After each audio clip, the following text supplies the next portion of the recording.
Good evening dear student, स्वागत है आप सबका आपके अपने शिखर एजुकेशन यूट्यूब चैनल पर। आप सभी विद्यार्थियों का पुनः हार्दिक अभिनंदन, हार्दिक स्वागत। आ जाइए, क्लास निर्धारित समय पर प्रारंभ है, ठीक है। और आज हम बीएसटीसी स्पेशल जो टॉपिक दे रखा है सृजनात्मकता, क्रिएटिविटी के बारे में एमसीक्यूज के माध्यम से अभ्यास करेंगे और देख रहे हैं कि इससे बाहर कुछ भी नहीं, ठीक है। कोशिश की जाएगी कि आपको वही सिलेक्टेड चीज मटेरियल दिया जाए जो आपके लिए एग्जाम में उपयोगी होगा। तो एक बार जुड़ जाइए सभी, बता दीजिए आवाज प्रॉपर आ रही है, नहीं आ रही है? चलिए, बहुत बढ़िया। Pawan Singh good evening, good evening बेटा, गुड इवनिंग, बहुत बढ़िया बहुत बढ़िया। आ जाओ सभी एक बार। Pawan Singh good evening, Tulsi Sharma Radhe Radhe sir, Mayank Pandit sir ji की जय हो, बहुत बढ़िया।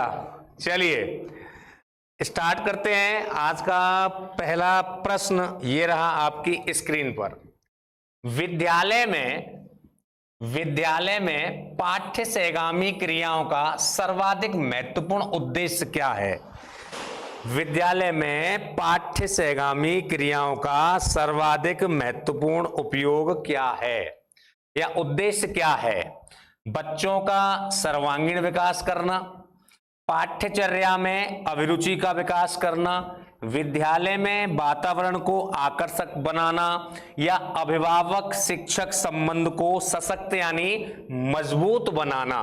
तो विद्यालयों में जो पाठ्य सहगामी क्रियाएं होती हैं जिनको इंग्लिश में बोलते हैं को करिकुलम एक्टिविटीज, यानी शैक्षिक गतिविधियों के साथ चलने वाली क्रियाएं, ठीक है ना। शैक्षिक गतिविधियों के साथ, शैक्षिक गतिविधियों के साथ चलने वाली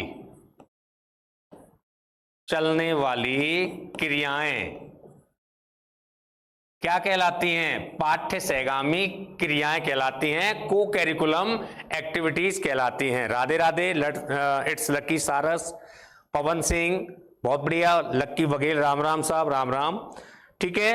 अब प्रश्न का उत्तर करिएगा कि पाठ्य सहगामी क्रियाएं जो हम विद्यालयों में कराते हैं उनका हमारा सबसे अधिक महत्वपूर्ण उद्देश्य क्या है, सर्वाधिक महत्वपूर्ण?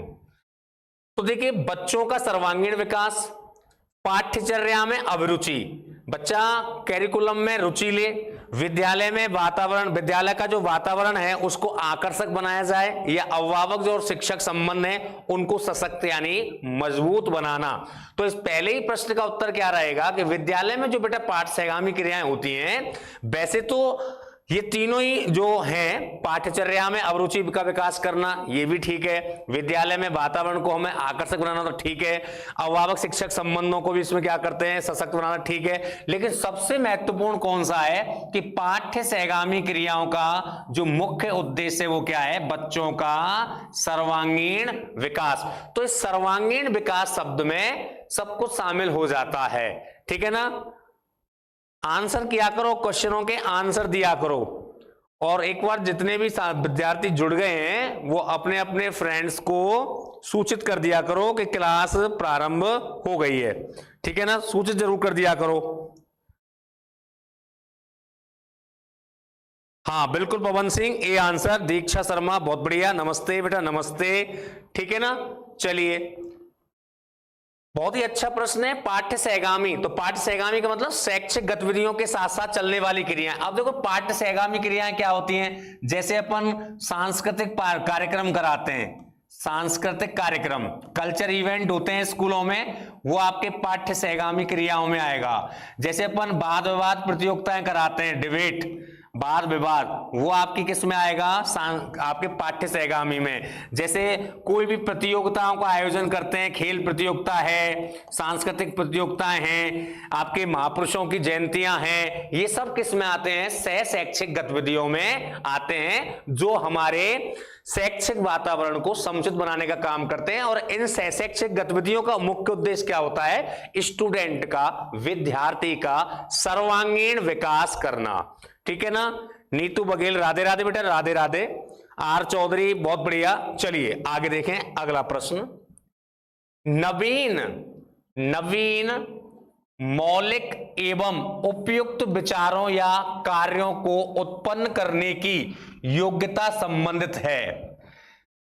अधिगम से, सृजनात्मकता से, नेतृत्व से या अनुमानी चिंतन से नवीन, मौलिक एवं उपयुक्त विचारों या कार्यों को उत्पन्न करने की योग्यता क्या कहलाती है?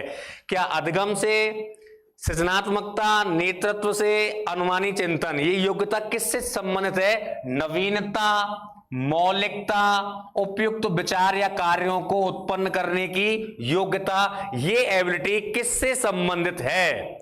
बहुत बढ़िया, इट्स लकी, बहुत बढ़िया। दीक्षा शर्मा 2, मयंक पंडित जी 2, पवन सिंह बी, तुलसी शर्मा, बहुत बढ़िया आंसर 2, बहुत बढ़िया, क्या बात है, बहुत बढ़िया। अब देखो, अब ऐसे आंसर देते तो अच्छा लगता है, बहुत बढ़िया। क्या बोलते हैं भैया, खूब पढ़ाया हुआ है, नवीनता, मौलिकता, नमनीयता, विस्तारण, कल्पनाशीलता, जिज्ञासा प्रवृत्ति, ये सब जो गुण हैं वो किससे संबंधित हैं? हमारी सृजनात्मकता यानी क्रिएटिविटी से। तो राइट आंसर क्या हो जाएगा? क्रिएटिविटी। अधिगम को मैंने आपको बताया हुआ है कि व्यवहार के कारण, व्यवहार में जो हमारा स्थायी परिवर्तन होता है उसको अधिगम कहते हैं। ठीक है साहब। बाबूलाल चौधरी हिंदी, नमस्कार भैया बाबूलाल जी, भाई नमस्कार, नमस्कार आपके लिए बाबूलाल। बाबूलाल जी भी हमारे हिंदी के विशेषज्ञ बने हुए हैं, बहुत अच्छा हिंदी सब्जेक्ट पढ़ाते, मैंने क्लास देखी है बाबूलाल जी तुम्हारी, ठीक है ना। तो नवीनता, मौलिकता, उपयुक्त विचारों या कार्यों को उत्पन्न करने की योग्यता क्रिएटिविटी कहलाती है, सृजनात्मकता कही जाती है। सृजनात्मकता हिंदी भाषा की सृजन शब्द से बना है दोस्तों। किससे बना है? सृजन शब्द से, सृजन शब्द से बना है। और सृजन शब्द का मतलब क्या होता है? निर्माण करना। इसका अर्थ क्या होता है? निर्माण करना।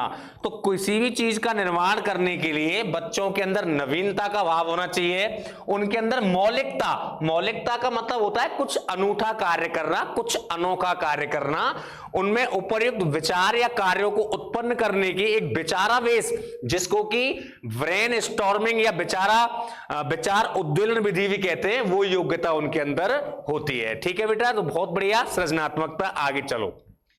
एक शिक्षक स्वयं और शिक्षार्थियों में, स्वयं शिक्षार्थियों में रचनात्मकता कैसे विकसित कर सकता है? इसको हटाओ यहां से।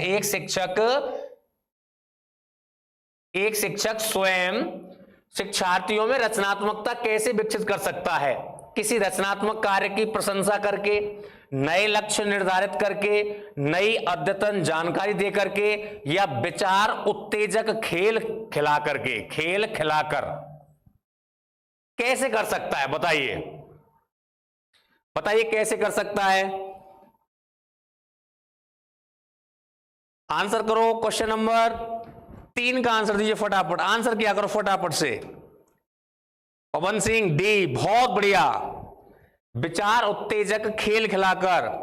दीक्षा शर्मा 4, इट्स लकी। सारस डी, बिल्कुल ठीक है ना।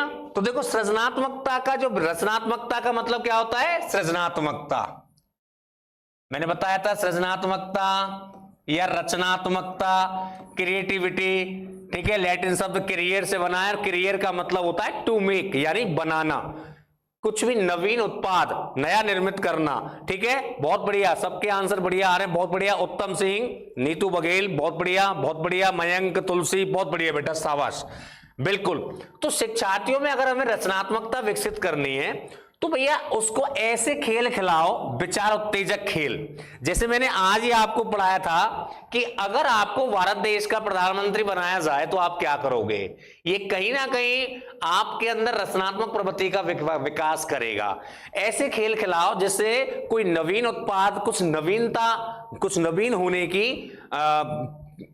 प्रस्तुति की जा सके, कुछ नवीनता उत्पन्न की जा सके, तो वो क्या कहलाएगा? सृजनात्मकता कहलाएगा। हाँ भाई, लाइक शेयर कमेंट करो सभी।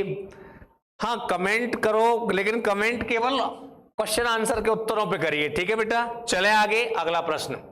सृजनात्मकता संबंधित है, किससे संबंधित है?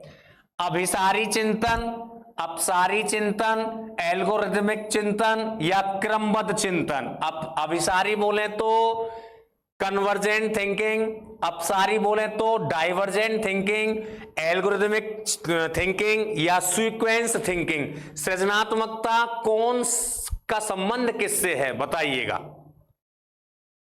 सृजनात्मकता का संबंध किससे है? मयंक बहुत बढ़िया। अब अभिसारी बता रहे हैं, उत्तम सिंह 2 आंसर कर रहे हैं, बहुत बढ़िया। इट्स लकी ए, और दीक्षा शर्मा आंसर कर रही है बेटा 2, 4th का आंसर 2 होगा। बताइए, बहुत बढ़िया, शाबाश, बहुत बढ़िया। बी तुलसी का भी आंसर 2 आ रहा है। चलिए देखते हैं इसका आंसर। बेटा जिसने मयंक पंडित, आपने बेटा पहला एक आंसर दिया है। अरे लला, अभिसारी चिंतन का संबंध तो होता है हमारी बुद्धि से। अभिसारी चिंतन का संबंध किससे होता है? बुद्धि से। लेकिन अपसारी चिंतन का संबंध किससे होता है? हमारी सृजनात्मकता से। तो सृजनात्मकता में कौन सा चिंतन पाया जाता है? अपसारी चिंतन पाया जाता है। तो विकल्प 2 राइट होगा, ठीक है ना। विकल्प 2 क्या हो जाएगा? बिल्कुल राइट हो जाएगा, ठीक है। अब आप देखो, ये जो अभिसारी हैं, अभिसारी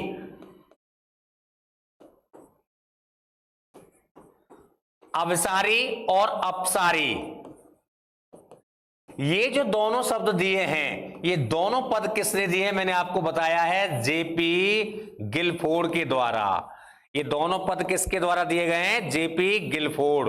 अभिसारी का संबंध इंटेलिजेंस बुद्धि से होता है, और अपसारी का संबंध यानी डाइवर्जेंट थिंकिंग, चीजों को डाइवर्ट करना, चीजों को विस्तारित करना, ये गुण क्या कहलाता है? क्रिएटिविटी कहलाता है। तो विकल्प 2 इज राइट होगा, ठीक है। चलें आगे, बढ़े आगे। अगला देखो, टॉरेंस के अनुसार, टॉरेंस के अनुसार सृजनात्मकता के आयाम हैं। टॉरेंस के अनुसार, लॉरेंस टॉरेंस के अनुसार सृजनात्मकता के आयाम कौन कौन से हैं? मौलिकता, लचीलापन, धारा प्रवाहता, नवीनता, अभिप्रेरणा, लचीलापन, मौलिकता, वांछनीयता, उपयोगिता, या नवीनता, उत्पादकता, अभिप्रेरणा। बताओ इस प्रश्न का उत्तर। बहुत बढ़िया,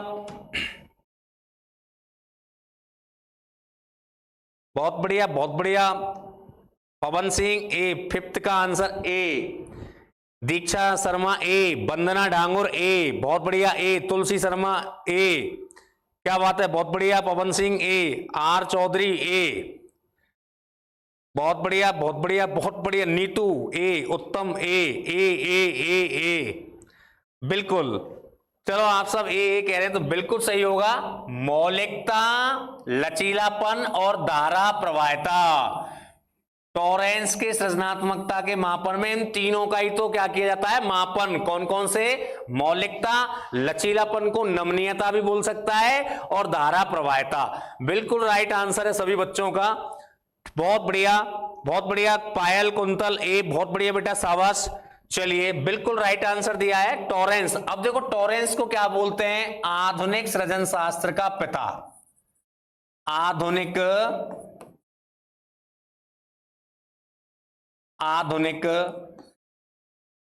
सृजन शास्त्र का पिता। सृजन शास्त्र का पिता, ये किसको बोलते हैं? टॉरेंस को बोलते हैं, ठीक है। और वैसे सृजनात्मकता के पिता कौन है? फ्रांसिस गाल्टन है। कौन है बेटा? गाल्टन है। सृजनात्मकता क्या है? एक तरह का एक पागलपन है, एक तरह की एक दैविक प्रेरणा है, एक तरह का एक कॉस्मिक जीवन है। सृजनात्मकता वह गुण है जिससे बालक कुछ नवीन चीजों का, कुछ नवीन विचारों का क्या करता है? निर्माण करता है। तो बेटा उसी को क्या बोलते हैं? क्रिएटिविटी। तो टॉरेंस के अनुसार क्या हो जाएंगे? मौलिकता, लचीलापन और धारा प्रवाहता। बिल्कुल राइट आंसर। आगे बढ़ो। कौन सा सृजनात्मकता को विद्यार्थियों में प्रोत्साहित करता है? कौन सी ऐसी विधि है जो क्रिएटिविटी को विद्यार्थियों में क्या करेगी? प्रोत्साहित। व्याख्यान विधि या आज्ञाकारिता, मस्तिष्क उद्वेलन या अनुशासन? कौन सी विधि है जो सृजनात्मकता को मोटिवेट करेगी, प्रोत्साहित करेगी? सर आज तो अच्छा बेटा, बहुत बढ़िया मयंक, बहुत बढ़िया। बताइए क्या हो जाएगा? इस प्रश्न का राइट आंसर करते चलो बेटा, क्या हो जाएगा? 6 का आंसर 3 दीक्षा शर्मा, वंदना डांगोर। सी मस्तिष्क उद्वेलन, उत्तम सिंह, बहुत बढ़िया। बिल्कुल बेटा क्या हो जाएगा? मस्तिष्क उद्वेलन, ठीक है ना। ब्रेन स्टार्मिंग, ब्रेन स्टार्मिंग बोलते हैं इसको। और इस विधि का जनक कौन है? आशबॉर्न। इसका जनक कौन है बेटा? आशबॉर्न है, आशबॉर्न, आशबॉर्न, ठीक है ना। मस्तिष्क उद्वेलन विधि को एक और नाम से जानते हैं, मानसिक विप्लव। इसको बोलते हैं बेटा मानसिक विप्लव के नाम से भी जानते हैं, याद रखना, मानसिक विप्लव विधि भी इसको कहते हैं। इसमें बच्चों के साथ में विचार उत्तेजक क्रियाएं कराई जाती हैं, विचार प्रस्तुत करने के अवसर दिए जाते हैं। तो वो कौन सी विधि है? ब्रेन स्टार्मिंग विधि, जिसके जनक कौन है? आशबॉर्न। तो सृजनात्मकता को प्रोत्साहित करने के लिए कौन सी विधि है? मस्तिष्क उद्वेलन। अब देखो व्याख्यान, व्याख्यान में तो जो सामने वाला आपका वक्ता होता है वो तो एक्टिव रहता है, ऑडियंस क्या रहती है? निष्क्रिय। तो वहां तो कोई क्रिएटिविटी का माहौल बनेगा ही नहीं। चलो आगे अगला प्रश्न देखो। यदि एक विद्यार्थी देर से आ रहा है तो अध्यापक को चाहिए कि, मतलब कोई भी छात्र है स्कूल में कोचिंग में पढ़ने देरी से आ रहा है तो टीचर को क्या करना चाहिए? उसको घर भेज दे, कालांश पूर्ण होने के बाद कारण जाने, प्रधानाध्यापक को सूचित करें कि साहब फलाना बच्चा लेट आया हो, या देर से आने पर ध्यान ही नहीं दे, हमारी तरफ से कभी यार कभी जा, आओ तो वेलकम, ना आओ तो भीड़ कम। बताओ क्या राइट आंसर क्या होगा? टीचर अवेयरनेस, शिक्षक सजगता टॉपिक से ये लिया गया क्वेश्चन है। बताओ विद्यार्थी देर से आ रहा है तो अध्यापक क्या करेगा? आप अध्यापक हो तो क्या करेंगे? 7 का आंसर 2 2 2 बी बी, नीतू, पायल, तुलसी, उत्तम, लकी, वंदना डांगोर, बहुत बढ़िया, बिल्कुल बहुत बढ़िया। प्रीति, मीना 2, शाबाश। अपने अपने फ्रेंड्स को क्लास को शेयर जरूर कर दिया करो, उनको बताओ कि चलो क्लास शुरू हो गई है, क्लास देखते हैं, ठीक है ना। और जिसने सेशन को लाइक नहीं किया वो लाइक किया करो, शेयर कर दिया करो, ठीक है, बहुत बढ़िया। डी डी डी डी, बहुत बढ़िया। पवन सिंह कह रहा है सर 7th में डी, डी बता रहा है पवन सिंह, डी। अब कैसे डिलीट कर रहे हो? देर से आने पर ध्यान ही नहीं देंगे, हमारी तरफ से कभी आ नो।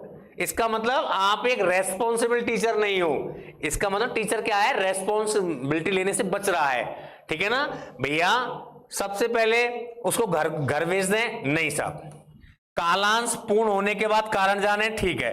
प्रधानाध्यापक को सूचित करें, नहीं, क्योंकि प्रधानाध्यापक के पास तो ऑलरेडी बहुत सारी जिम्मेदारियां होती हैं, तो थोड़ी बहुत रेस्पॉन्सिबिलिटी तो हम टीचरों को भी लेनी चाहिए, ठीक है ना। तो ये भी गलत हो जाएगा।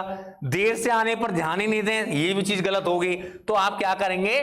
आप कालांश पहले पूरा हो जाने दो, क्योंकि अगर आप बीच में ही बच्चे को टोकोगे तो इससे क्या होगा? कहीं ना कहीं जो आपका पढ़ाने का फ्लो है ना, समय, वो बेकार जाएगा। तो पहले कालांश पूरा हो जाने दो, बाद में उसको बुलाओ बाहर कि बेटा तू किस तरह क्यों लेट आता है, क्या कारण था, कैसे देर हो गया, कैसे, ठीक है। तो क्या करेंगे? कालांश पूर्ण होने के बाद आप उससे कारण जानेंगे। गलती से हो गया था, कोई बात नहीं, चलो आगे पढ़ो। सृजनशीलता के पोषण हेतु एक अध्यापक को अपने विद्यार्थियों को रखना चाहिए। कैसे रखना चाहिए? कार्य केंद्रित यानी वर्क फोकस, कार्य केंद्रित, लक्ष्य केंद्रित, work focus and goal focus, या ओनली गोल फोकस लक्ष्य केंद्रित, या पुरस्कार?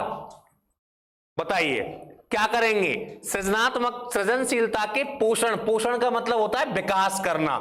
सृजनात्मकता के विकास के लिए एक टीचर को अपने विद्यार्थियों से क्या करना चाहिए, उसको कैसे रखना चाहिए, कार्य केंद्रित एवं लक्ष्य केंद्रित या पुरस्कार प्रेरित। बताओ क्या करेंगे? बी कार्य केंद्रित, लक्ष्य केंद्रित। 8 का आंसर 2, 8 का आंसर 2 बेटा 8 का आंसर 2 आप सब लोग दे रहे हो, एक दूसरे का कट कॉपी पेस्ट मार करके। 2 गलत है। सृजनशीलता के पोषण के लिए, विकास के लिए अध्यापक को विद्यार्थियों के लिए कार्य करने के ज्यादा से ज्यादा अवसर देने चाहिए कि बेटा आप इस काम को करो, आप इस कार्य को स्वयं करो। तो क्या करेंगे? कार्य केंद्रित रखेंगे। क्या रखेंगे उसको? कार्य केंद्रित। अच्छा प्रश्न है, याद रखना। सृजनशीलता के पोषण हेतु एक अध्यापक को अपने विद्यार्थियों को क्या रखना चाहिए? कार्य केंद्रित, अपने कार्य पर ध्यान दें। प्रियांशु पंडित जी, गुरुजी के चरणों में प्रणाम। नमस्कार नमस्कार प्रियांशु, नमस्कार। ठीक है ना, आज तो तेरा सही नाम पढ़ दिया मैंने प्रियांशु। देर आए हो, देरी से आए हो, चलो देर आए दुरुस्त आए। ठीक है, तो सृजनशीलता के पोषण के लिए अध्यापक क्या करेगा? कार्य केंद्रित। छात्रों को क्या रखेगा? लक्ष्य की तरफ फोकस नहीं, कार्यों में एंगेज रखेगा, कार्यों में। चलिए आगे देखते हैं। शिक्षक सृजनात्मक बालकों की पहचान किस प्रकार कर सकते हैं? स्वतंत्र निर्णय क्षमता से, जिज्ञासा से, मौलिकता से, उपरोक्त सभी से। सृजनात्मक बालकों की पहचान, कल भी शायद ये प्रश्न मैंने आपको पूछा है, कल वाली क्लास में भी, आज दोबारा रिपीट हो गया है। कोई बात नहीं, देखते हैं कल का आपको याद है क्या, बताइए। शिक्षक सृजनात्मक बालकों की पहचान किस प्रकार कर सकते हैं? स्वतंत्र निर्णय क्षमता से, जिज्ञासा से, मौलिकता से, उपरोक्त सभी से। कैसे कर सकते हैं? 4th उपरोक्त सभी, डी 9th का आंसर 4, उत्तम सिंह 4। क्यों भैया, आप इस सरकारी ऑप्शन से भ्रमित हो जाते हैं क्या? है ना, शिक्षक सृजनात्मक बालकों की पहचान कैसे करता है कि बालक सृजनशील है। स्वतंत्र निर्णय क्षमता तो प्रतिभाशाली बालक में भी होती है, कल भी मैंने चर्चा की थी। ठीक है, जिज्ञासा प्रवृत्ति हर तरह के बालक में मिलेगी, चाहे वो मंदबुद्धि बालक हो या सामान्य बुद्धि बालक हो या सृजनशील बालक हो या विशिष्ट बालक हो या बालापराधी बालक हो, हर बालक में जिज्ञासा मिलती है। लेकिन सृजनात्मकता का मतलब होता है हम जब कोई नया कुछ अनोखा कार्य करते हैं तो अनोखा शब्द का अर्थ निकलता है मौलिकता, यानी इसको बोलते हैं अनूठा कार्य, कुछ अनोखा कार्य करना। ठीक है ना, तो यहां सृजनात्मक बालकों की पहचान उसके कौन से गुण से होगी? मौलिकता से होगी। कल भी मैंने ये प्रश्न दिया था और आज इसको रिपीट किया है, उसके बावजूद आप गलत आंसर दे रहे हो। ठीक है ना, तो क्या आंसर हो जाएगा इसका? मौलिकता से। किससे करेंगे? मौलिकता से। अच्छा प्रश्न है, ध्यान रखिएगा। नेक्स्ट देखो अगला, सृजनशीलता के पोषण के लिए एक अध्यापक को निम्न में से किस विधि की सहायता लेनी चाहिए? ब्रेनस्टॉर्मिंग या विचारावेश, व्याख्यान विधि, दृश्य श्रव्य सामग्री या उपरोक्त सभी। सृजनशीलता का पोषण करना है तो कौन सी विधि ऐसी है जो सृजनात्मकता को, क्रिएटिविटी को, रचनात्मकता को बढ़ावा देती है? ब्रेनस्टॉर्मिंग, ठीक है, expression method, audio video material या ऑल ऑफ द एबव। बताइए आंसर। सी, दृश्य श्रव्य सामग्री। सी।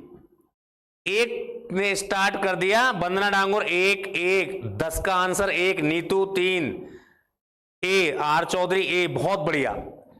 अभी जस्ट पढ़ाया था मैंने कि सृजनशीलता के पोषण के लिए अध्यापक देखो कौन कौन सी विधियां, एक तो ब्रेनस्टॉर्मिंग विधि है, ठीक है ना, ब्रेनस्टॉर्मिंग है। एक आपकी समस्या समाधान विधि है, समस्या समाधान, तो समस्याओं का समाधान करने विधि में भी बच्चों की क्रिएटिविटी का विकास होता है। ठीक है, एक आपकी खेल विधि है, खेल विधि, ठीक है ना, खेल विधि में भी बच्चों की क्रिएटिविटी का क्या होता है? सृजनात्मकता का विकास होता है। एक आपकी कौन सी हो गई? ब्रेनस्टॉर्मिंग। व्याख्यान विधि, अब मैं व्याख्यान दे रहा हूं तो आप क्रिएटिव नहीं बन रहे हो, व्याख्यान दृश्य श्रव्य सामग्री में हमें क्रिएटिविटी नहीं बनती, बल्कि हमारे जो ज्ञानेंद्रिय होती है ना उनको इन्वॉल्व किया जाता है। तो राइट आंसर क्या हो जाएगा? ओनली ब्रेन स्टॉर्मिंग विधि, विचारावेश। और जनक कौन है इसके? आसवर्ण। आसवर्ण इस विधि के क्या माने जाते हैं? प्रतिपादक माने जाते हैं। चलो आगे, सृजनशीलता को परिभाषित किया जा सकता है। टॉपिक का नाम आज का क्या है? क्रिएटिविटी, यानी क्रिएटिविटी टॉपिक से है। कल नए टॉपिक से क्वेश्चन लेंगे। आपके सिलेबस में 6 टॉपिक दे रखे हैं, 6 टॉपिकों का हम क्या कराएंगे? रिवीजन।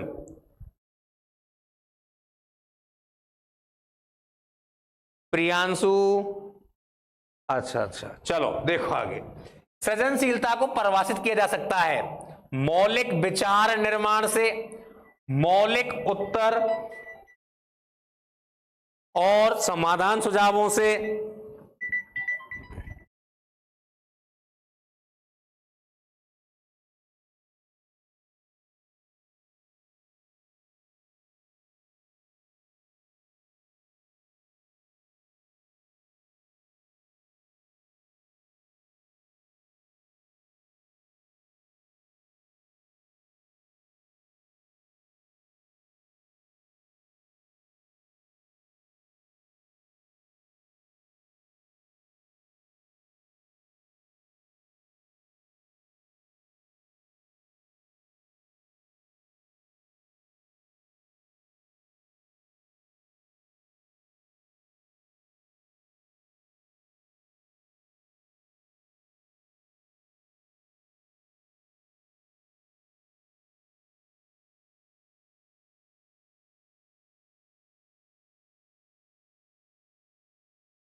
हेलो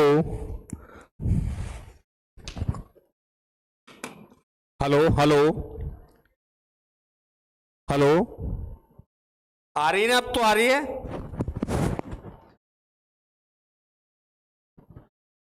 आ गई क्या आवाज? आकर बताओ, आवाज आ गई क्या? हेलो,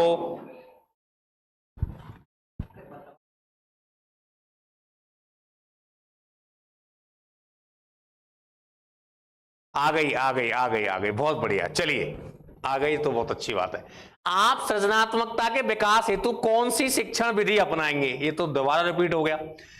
हाँ, आप सृजनात्मकता के विकास हेतु कौन सी शिक्षण विधि अपनाएंगे? तुम टीचर हो, बच्चों की क्रिएटिविटी को डेवलप करना चाहते हो, तो कौन सी विधि अपनाओगे?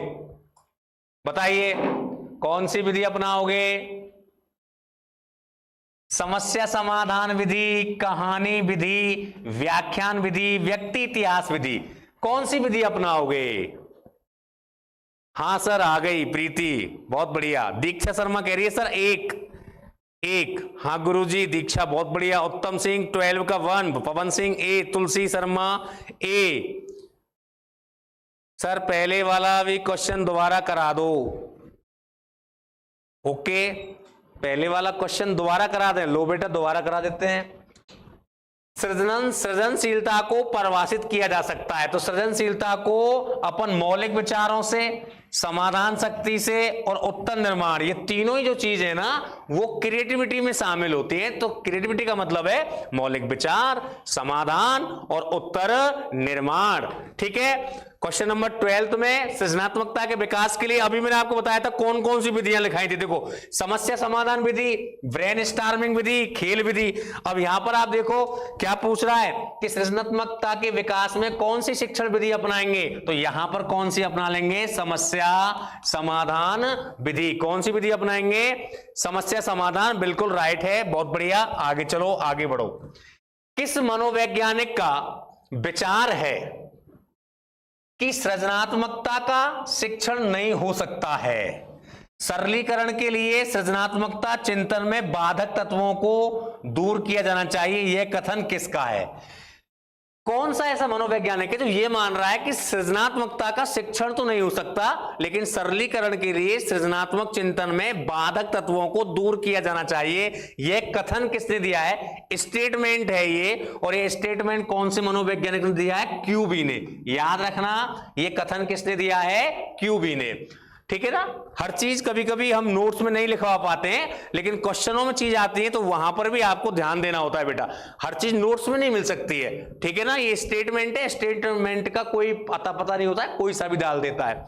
तो ये कथन किसने दिया है? क्यूबी ने, कि सृजनात्मकता का शिक्षण नहीं हो सकता, सरलीकरण के लिए सृजनात्मकता चिंतन में बाधक तत्वों को दूर किया जाना चाहिए, कथन दिया है क्यूबी ने।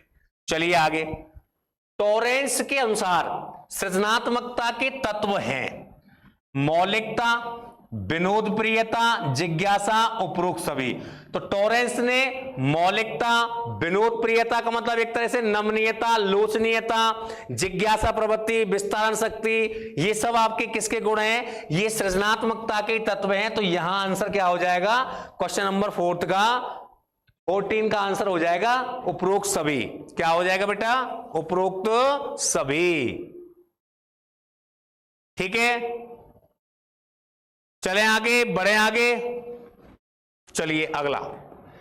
कोठारी समिति ने सृजनात्मक बालकों के लिए कौन से कारण बताए हैं? कोठारी समिति ने सृजनात्मक बालकों के लिए कौन से कारण बताए हैं? एक, औसत अध्यापक की कमजोरी, शिक्षण ढांचे का कठोर होना, एक व दो, दोनों, उपरोक्त में से कोई नहीं। सृजनात्मकता के विकास में बालकों के लिए कौन से ऐसे कारण हैं जिनसे बच्चों में सृजनात्मकता का विकास नहीं होता? वो आयोग है हमारी कोठारी समिति, और कोठारी समिति बनाई गई है 1964 में।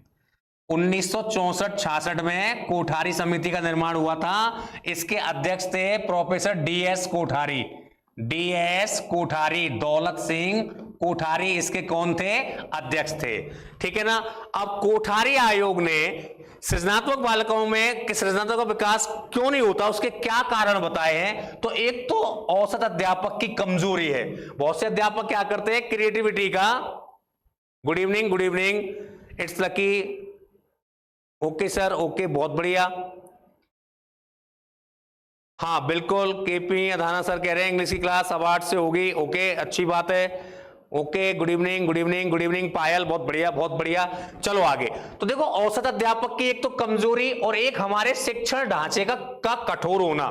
यानी बच्चों में, मैंने स्टार्टिंग में आपको थ्योरी में लिखाया है कि सृजनात्मकता का दमन कैसे होता है, कि एक तो अध्यापक की कमजोरी हो, वो बच्चों को अवसर ही नहीं दे रहा उसकी क्रिएटिविटी को डेवलप करने का, तो वो भी कहीं ना कहीं बच्चों में सृजनात्मकता का दमन का कारण बनता है। और एक हमारे शिक्षण ढांचे का ही बड़ा कठोर होना, यानी अगर अध्यापक स्ट्रिक्ट है, बच्चों को मौका ही नहीं दे रहा है, उल्टा उनकी क्रिएटिविटी, तो इससे क्या हो जाएगा? उनकी क्रिएटिविटी का दमन होगा। ठीक है? तो यहां में एक औसत अध्यापक की कमजोरी और शिक्षण ढांचे का कमजोर, यानी 1 और 2 दोनों ही उत्तर हो जाएंगे। रोहित राज सिंसनी, राधे राधे सर, राधे राधे बेटा रोहित, राधे राधे। ठीक है, चलिए 15 का 3 बिल्कुल सही आंसर बता रहे हैं, बहुत बढ़िया। आगे चलो। अशाब्दिक सृजनात्मक परीक्षण के अंतर्गत कितने उप परीक्षण आते हैं? अशाब्दिक सृजनात्मक परीक्षण के अंतर्गत कितने उप परीक्षण आते हैं? आज ही पढ़ाया आपने, 1, 3, 2, 4। ठीक है ना? बाकर मेहंदी का सृजनात्मक परीक्षण, सृजनात्मक परीक्षण आज ही पढ़ाया है मैंने आपको। ठीक है? और इसमें ये बाकर मेहंदी है कहां के? आपको पता ही है, अलीगढ़ के हैं। बी के पास ही कहां को है? इंदौर को है। ये अलीगढ़ से हैं। ठीक है, अब बता दो, याद आ गया होगा। 1, 3, 2, 4।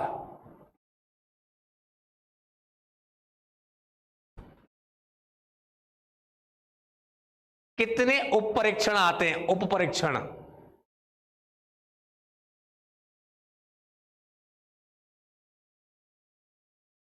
बताइए, क्या हो जाएगा आंसर? बाकर मेहंदी के परीक्षण में कितने उप परीक्षण आते हैं?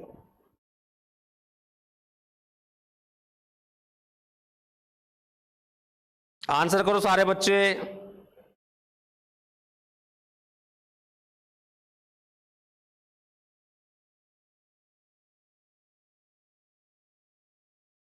हाँ जी, कितने आते हैं? 2 मतलब 3, 2 मतलब 3, बहुत बढ़िया। ठीक है ना भाई, 3 तो 4 तो शाब्दिक है और 3 उप परीक्षण है, 4 और 3 टोटल कितने थे? 7 थे, तो इसमें कितने हैं? 3 हैं। कितने आ जाएंगे? 3। बहुत बढ़िया, इसका मतलब ध्यान से पढ़ते हो। चलो आगे। सृजनात्मकता की को मापने के लिए निम्नलिखित में से किन पहलुओं पर ध्यान दिया जाता है? धारा प्रवाहिता, लचीलापन, विस्तारण, उपरोक्त सभी। बताओ क्या हो जाएगा?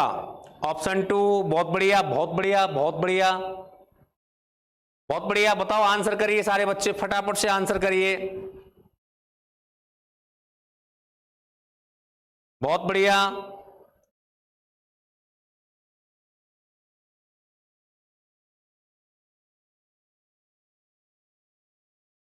बहुत बढ़िया, आंसर करो, शाबाश। बिल्कुल, D D D D D, उपरोक्त सभी।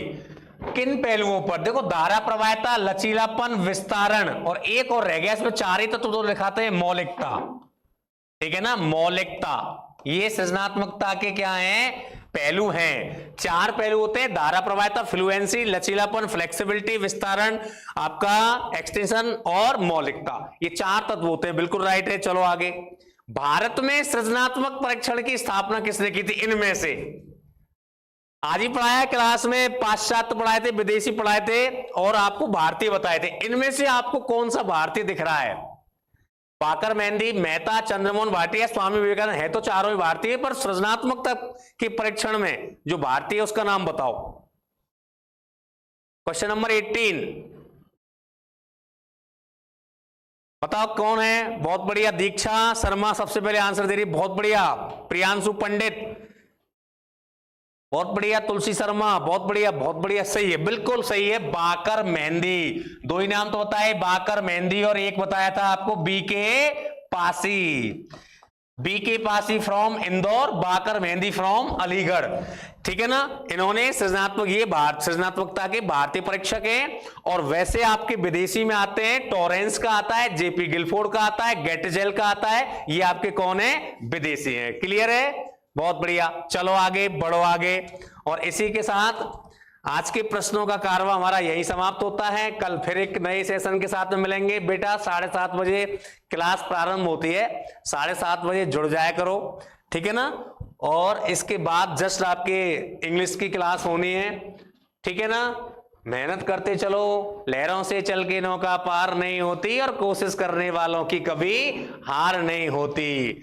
ठीक है, मुश्किलें दिल के इरादे आजमाती हैं, स्वप्न के पर्दे निगाहों से हटाती हैं, मत हार गिरकर ओ मुसाफिर की ठोकरें इंसान को चलना सिखाती हैं।